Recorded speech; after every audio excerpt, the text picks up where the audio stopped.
La mode et la manière de s'habiller et de se coiffer, elle se limite à l'aspect extérieur. Au début, elle est apparue à l'Occident pour se propager dans le reste du monde. Au Maroc, elle était un moyen de distinction entre les riches et les pauvres, elle était réservée à l'élite. C'était un phénomène de classe. Aujourd'hui, tout le monde a droit à la mode. C'est la démocratisation des modes.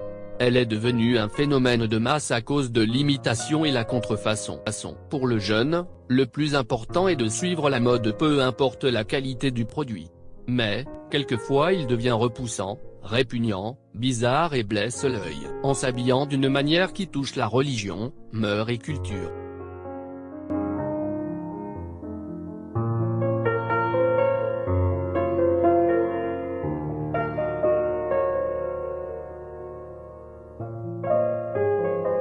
La mode et la manière de s'habiller et de se coiffer, elle se limite à l'aspect extérieur. Au début, elle est apparue à l'Occident pour se propager dans le reste du monde. Au Maroc, elle était un moyen de distinction entre les riches et les pauvres, elle était réservée à l'élite. C'était un phénomène de classe.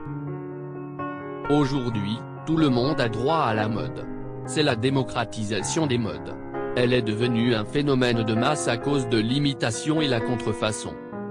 Pour le jeune, le plus important est de suivre la mode peu importe la qualité du produit.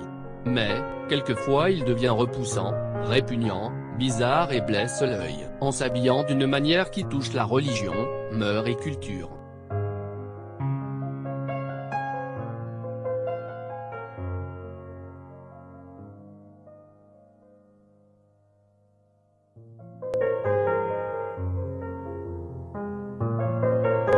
La mode et la manière de s'habiller et de se coiffer, elle se limite à l'aspect extérieur. Au début, elle est apparue à l'Occident pour se propager dans le reste du monde. Au Maroc, elle était un moyen de distinction entre les riches et les pauvres, elle était réservée à l'élite. C'était un phénomène de classe. Aujourd'hui, tout le monde a droit à la mode. C'est la démocratisation des modes. Elle est devenue un phénomène de masse à cause de l'imitation et la contrefaçon. Pour le jeune, le plus important est de suivre la mode peu importe la qualité du produit.